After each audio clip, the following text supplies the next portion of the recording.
Desde Suecia tuvimos muy claro que era importante, que teníamos dos prioridades por encima de cualquier otra, ¿no? Garantizar la salud de nuestros trabajadores y seguir prestando los servicios de agua y saneamiento, ¿no?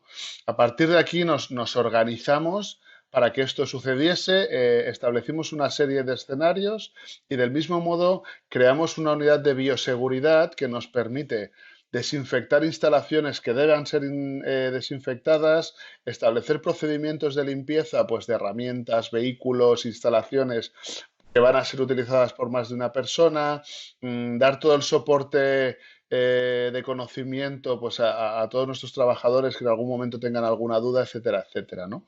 Por lo tanto, esta unidad la creamos al principio y nos está ayudando mucho, pues oye, cuando hay algún caso de algún sospechoso, pues oye, desinfectar un laboratorio, desinfectar una instalación o desinfectar alguna oficina, ¿no? Por otro lado, lo que establecimos fue, oye, unos escenarios. Inicialmente decidimos que como queríamos que nuestra gente estuviera sana, pues simplemente íbamos a realizar una operación adaptada, es decir, íbamos a hacer todo aquello que fuera estrictamente necesario para garantizar el servicio y el resto de gente estaría en casa a modo retén para tenerlos disponibles. Después instalamos el turno de 12 horas para tener más gente en casa, más gente de retén y poder asegurar el servicio. En Suez somos unos 10.000 trabajadores, de los cuales a día de hoy están en teletrabajo más de alrededor de 4.500, casi la mitad. ¿Vale? Este enviar a la gente a teletrabajo fue cuestión de pocos días. ¿Vale? Y era algo que a nivel global nunca habíamos testado y era algo que supuso un esfuerzo desde el ámbito de sistemas espectacular y que además lo hicimos sin ningún tipo de problema de que, oye, se cayesen conexiones, accesos virtuales a sistemas, etcétera, etcétera, ¿no? A día de hoy están trabajando o estamos trabajando desde casa orden de 4.500 personas de todos los ámbitos y únicamente tenemos en las calles operadores que sean estrictamente necesarios para garantizar el servicio. El resto estamos o en modo de retén, el resto de operadores, o también teletrabajando pues el resto. Y también hemos sido muy cuidadosos con la gente y, y a aquel personal sensible que pudiera tener dolencias que con el virus se agravasen, los hemos mandado también a casa para protegerles. Nosotros teníamos un enfoque muy de trabajo descentralizado y teletrabajo de hacía tiempo y por lo tanto el problema de acceso a sistemas, a información no ha sido un problema. Sí que se ha tenido que reforzar algún ámbito de seguridad, pero no ha sido un gran problema. Eh, y por lo tanto la gente está trabajando sin ningún tipo de problema y accediendo a todos los archivos, a toda la documentación que necesita sin problema.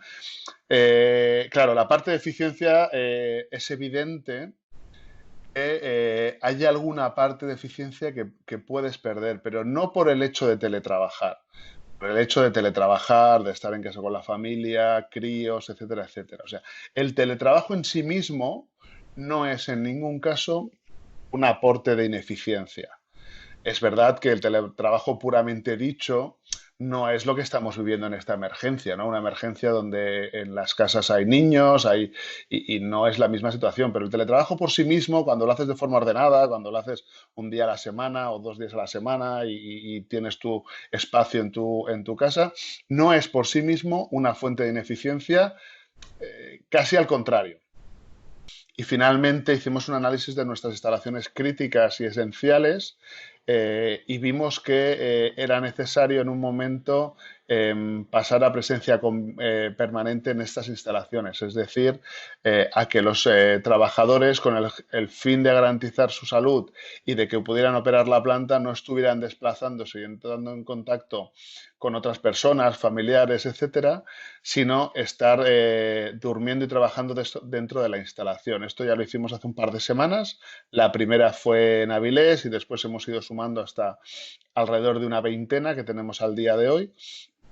Y lo que hemos hecho es preparar toda la logística para que esta gente esté en condiciones, francamente buenas, ¿no? Hemos puesto autocaravanas pues, de máxima calidad, catering, desinfección e higiene, soporte psicológico desde fuera de la instalación, etcétera, etcétera. Lo primero que hicimos fue cerrar nuestras oficinas de atención al cliente porque eran un foco de contaminación importante y esto lo hicimos antes del estado de alarma y la verdad es que en algunos sitios nos costó que los ayuntamientos aceptasen la decisión que habíamos tomado, porque ya te digo que lo hicimos antes del estado de alarma, y a partir de aquí lo que hicimos fue trasladar todo ese contacto y potenciar muchísimo nuestra atención vía teléfono y vía online. ¿No? Para eso hablamos con la empresa colaboradora que tenemos a nivel de call center, también les pedimos que ellos se reforzasen y también les pedimos que ellos mandasen a su gente a teletrabajar. No tiene sentido que nosotros busquemos la máxima seguridad para nuestros trabajadores y no también para los trabajadores de las empresas que colaboran con nosotros. Esto fue un proceso no fácil porque no todas las empresas tienen la capacidad de enviar a su gente para teletrabajar y duró varios días, pero y lo que hicimos también fue establecer unos refuerzos a nivel local, de forma que si en algún momento haces una llamada y no te la pueden coger, esta salte una y otra vez hasta que al final haya alguien que te la coja, ¿no? De esta forma podemos atender prácticamente las mismas condiciones que antes todo el requerimiento de nuestros usuarios. En cuanto a lo que hablabas, es verdad que esta crisis va a tener un impacto económico no menor, ya lo está teniendo y lo va a tener. Nosotros estamos estableciendo de forma coordinada, como no puede ser, con los reguladores y con los ayuntamientos, aquellas medidas pues para pymes, para autónomos, etcétera, etcétera, para que oye, el problema económico sea lo menor posible. También hemos establecido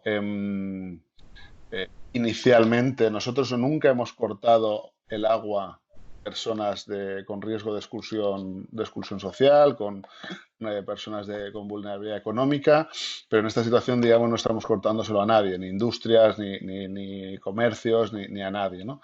De forma que estamos garantizando el servicio básico y así lo vamos a seguir haciendo, ¿no? Por lo tanto, se pondrán todas aquellas medidas de ayuda que sean necesarias para que al final el agua, como nunca lo ha sido, no sea un problema. Estamos empezando a pensar cómo va a ser la vuelta al trabajo, ¿no? Y va a ser muy escalonada, garantizando siempre la seguridad de los trabajadores y del servicio muy poco a poco, ¿no? Pero en un escenario sin coronavirus, después de haberlo pasado, yo no creo que vayamos a trabajar exactamente de la misma manera, ¿no? Y una de las partes que se van a reforzar y ya no solo en Suez, yo creo que a nivel de todas las empresas y organismos es el del teletrabajo. Yo creo que hemos tenido una prueba de fuego y el teletrabajo yo creo que es un camino que nosotros lo empezamos a recorrer hace mucho tiempo, ahora lo hemos recorrido un poco a la fuerza, pero en mucho sentido no tiene marcha atrás. Yo creo que nos estamos dando cuenta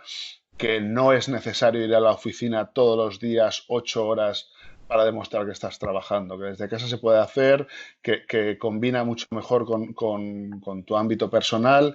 ¿Por qué no decirlo? Reduce transporte, reduce huella de carbono, reduce necesidades de espacio y que puede llegar a ser tan eficiente, bien regulado, bien gestionado, bien planificado, puede llegar a ser tan eficiente o incluso más que estar en una oficina.